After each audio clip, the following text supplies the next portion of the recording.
There's more reasons than trying to avoid people that cryptids are seen at night. Is it because they just don't want to be seen? Or is there a deeper reason behind it? I'm going to delve into the power of darkness.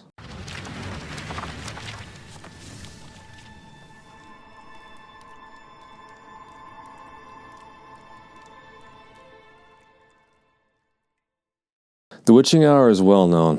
From 2 to 3 in the morning, or 2 to 4 in the morning, most paranormal things are seen. People think that maybe it's because, hey, these beings don't want to be seen, so they come out at night. But that wouldn't explain why they've been doing this for thousands of years.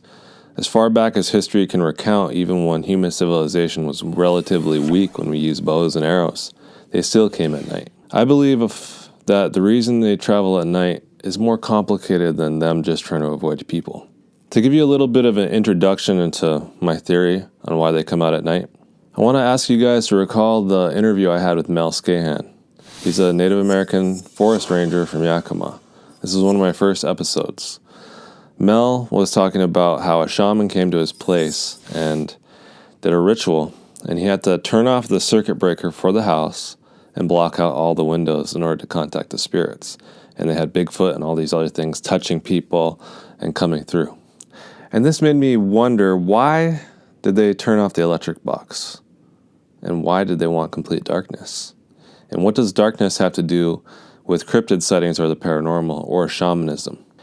And I also wanted to know why things seem to happen more during a full moon, like paranormal things. So the only correlation I could find is light is electromagnetic frequency, or EMFs. When we have a full moon, it's the only time when the moon falls within the magnetotail of the Earth. So the electromagnetic energy on the whole world changes. The electromagnetic energy of the moon within the magnetosphere messes with our electromagnetic energy. So why would a shaman need complete darkness in order to do better work? Is it because electromagnetic frequencies interfere with shamanic energies? Researching more about shamanism, it turns out that a lot of magical stuff happens better at night. If light is electromagnetic frequency and it interferes with shamanism, then the creatures coming only at night must be because they are using some type of shamanism in order to interact with this world. And that's also why they want to avoid sources of light. I've heard plenty of paranormal stories from YouTubers who share stories from people where there's a strange creature, and there's a light source, and they'll be skirting along the edge of the light, like they don't want to go into the direct light. And it sounds a lot like the stories of the little people, where the light will scare them away, or the troll. You don't want to have the troll out in the sunlight or it'll turn to stone. A lot of these creatures detest light and they avoid it. I don't think it's because the light hurts them. I think it's because something to do with traveling between realities, dimensional travel. It's a lot easier to do without electromagnetic frequency interfering with it. This got me thinking about the missing 411 stories. What are the common factors that are often seen in a lot of these stories? They say the people always go missing around rocks and bodies of water. Think about it. Bodies of water and certain types of rock may be able to store electromagnetic energy. They may create an electromagnetic field of some sort that cause a disturbance within this reality or a bridge, like a wormhole or a portal between realities. It would explain why certain areas with large rocks and formations and areas with bodies of water would be hot spots for paranormal activity. An interesting thing about my culture, Inupiat culture, is that the old stories talked about 9 different worlds. Talked about 9 different worlds like this one that you can go to, and that there's creatures, beings that knew how to travel between the worlds. The reason why this is interesting to me is because Norse mythology talks about 9 worlds as well. Asgard, Elfenheim, all these different places with different beings. And it's very similar to what the shamans would talk about in Native American stories. They talked about the multiple different worlds and how there are certain beings that know how to travel between them. So, jumping a little bit further into my theory about interdimensional travel having to do with storing electromagnetic energy, is we can look at the henges, the mysterious ancient stone henges that surround the world. If certain types of rock can store energy, electromagnetic frequency of some sort that we don't understand. Or imagine that shaman energy is electromagnetic of some type. If a stone could store that energy and you put the stones in a circle, those stones will create a circuit, like a field of that energy.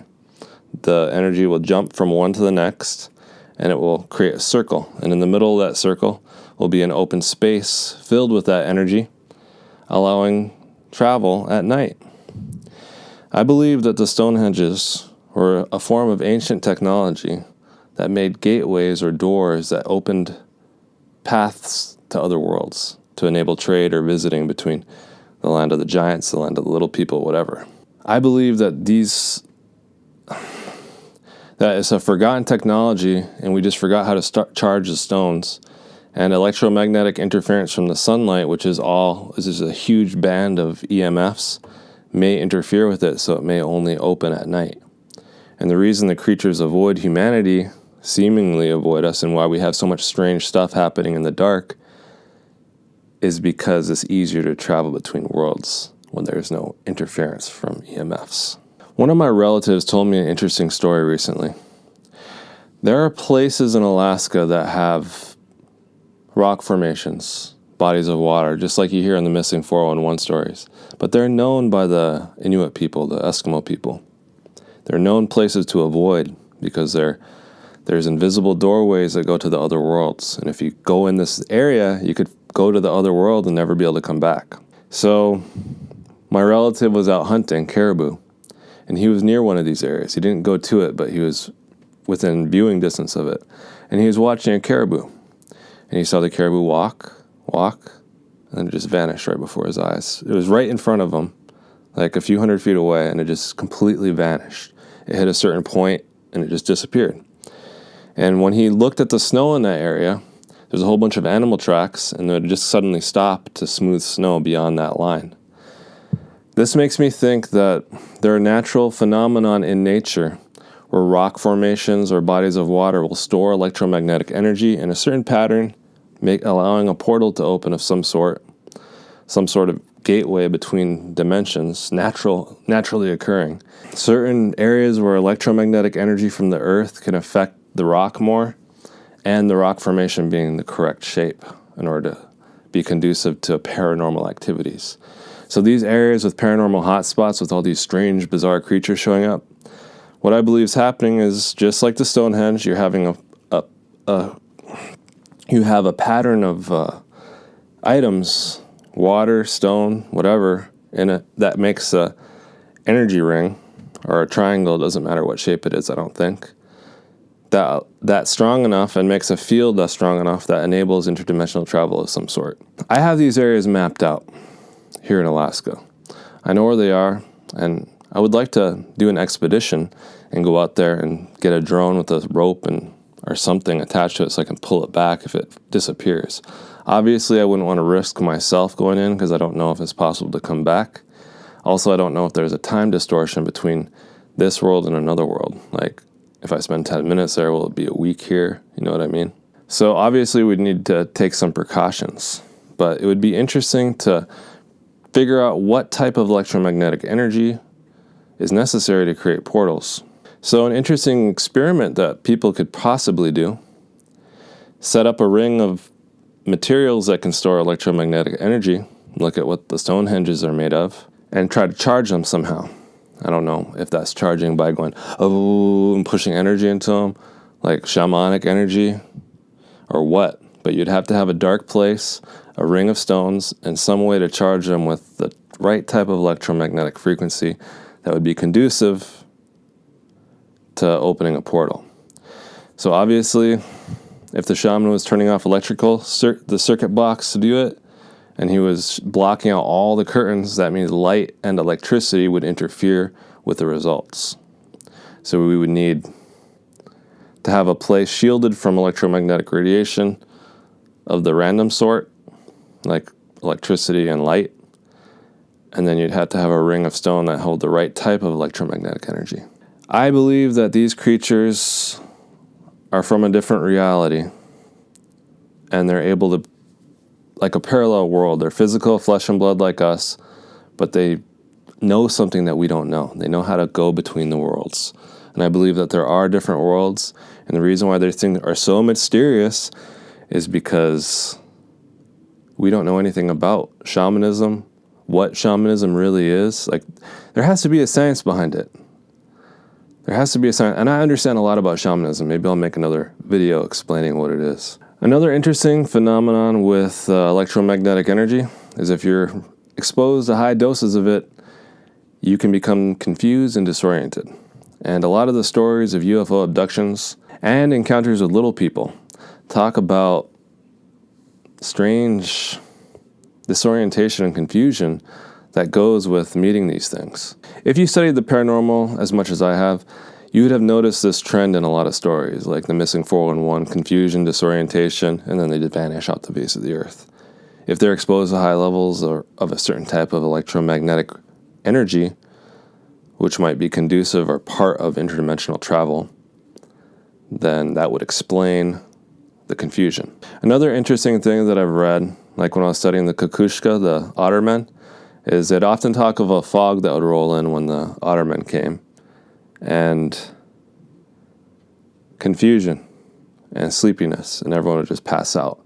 I don't know if electromagnetic radiation could cause people to get sleepy and faint, but that's what I read in multiple stories. Another interesting thing that I read in Native American stories about the ottermen, the kukushka, is that they were from another world and they'd come here.